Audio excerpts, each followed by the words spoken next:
Next on the effects menu, we have the shadow layer. So I'll select my text here and come down to shadow layer contour cut. And we have this box here. We have shadow, shadow rounded, or shadow straight. And you can increase the shadow, decrease the shadow. The miter you can change. The color, I'm going to go ahead and change that to black so we can see what's happening. You can inset the shadow. You can do an outline only, like if you have stuff you're making stickers for, you could use that. You have blackout shadow, which I'll show you in a minute, and then you have where you can make more than one offset at a time. You have a print and cut outline, and you have a fabric outline. And a fabric outline, I guess, is for people who are making shapes for quilting or maybe even embroidery. I'm not sure. So let's go ahead and increase the shadow. And I'll zoom in here. So if I go to shadow rounded, which is what most people like, I could leave it at that. There's shadow straight, which to me is beveled, because if you look at it, it's beveled. So I don't know why it's named straight. Maybe that's just me. So I'm going to go back to rounded. And then if I increase it, and I want it like that, but I don't want those holes there, then I can click on this blackout shadow and it will fill those in. Okay. And then again, you have your outline only.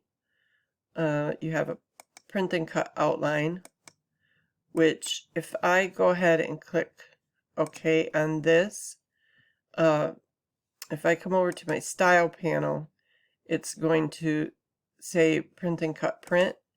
If I select this, it's going to say print and cut cut. Okay, so let me go back. And let me go back to effects, shadow layer. And I'll change this to black again. And I'll increase it. And then I can give it 2 shadow layers. I can change the color of that second shadow layer. I can also make it rounded. So a lot of options here to play with. And that is the shadow layer.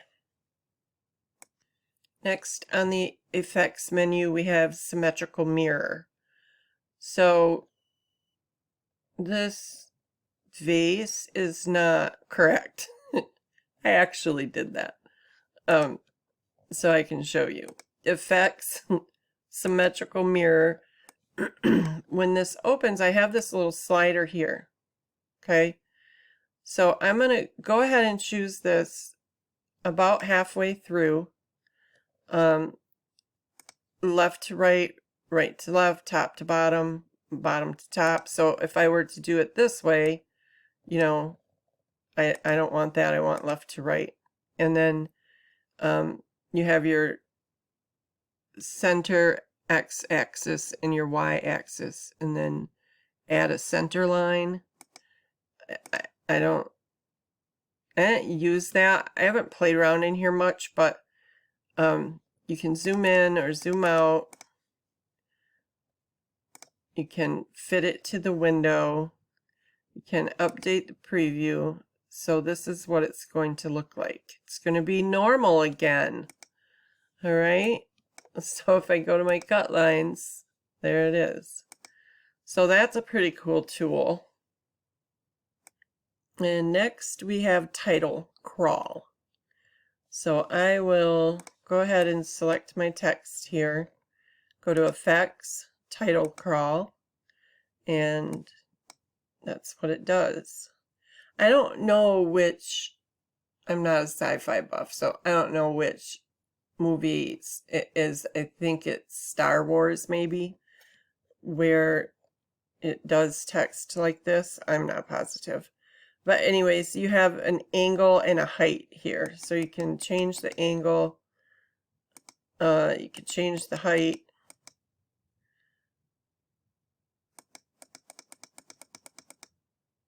And that is what it does. Click OK. I can resize this now. So that's another effect. The next effect is called wave, and that's exactly what it does. It gives it a wavy look to your shape or your text. All right, so go ahead and click OK for that. And then this one, if I go to Effects Wave, I can give this a wave.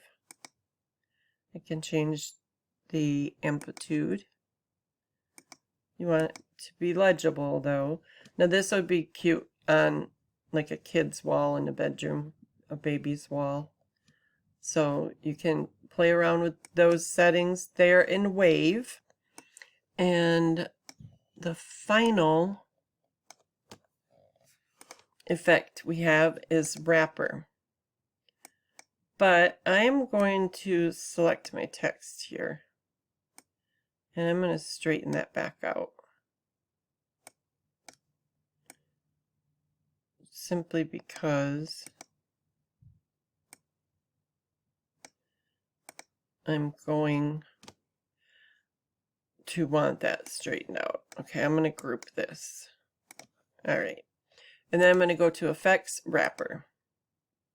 Now, this gives me a wrapper for a tumbler. You're going to need to know either the top diameter, radius, or circumference, and also the bottom diameter, radius, or circumference, and then your slant of your tumbler or the vertical height. Okay, I'm going to go ahead and go with vertical height of 6, top diameter 450, and bottom diameter 350.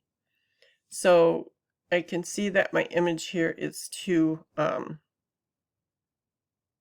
big, so I'm going to need to do some adjusting down here. So the X offset is left or right, and your Y is up or down, and then your percentage is going to scale the size. All right, and I need to move that up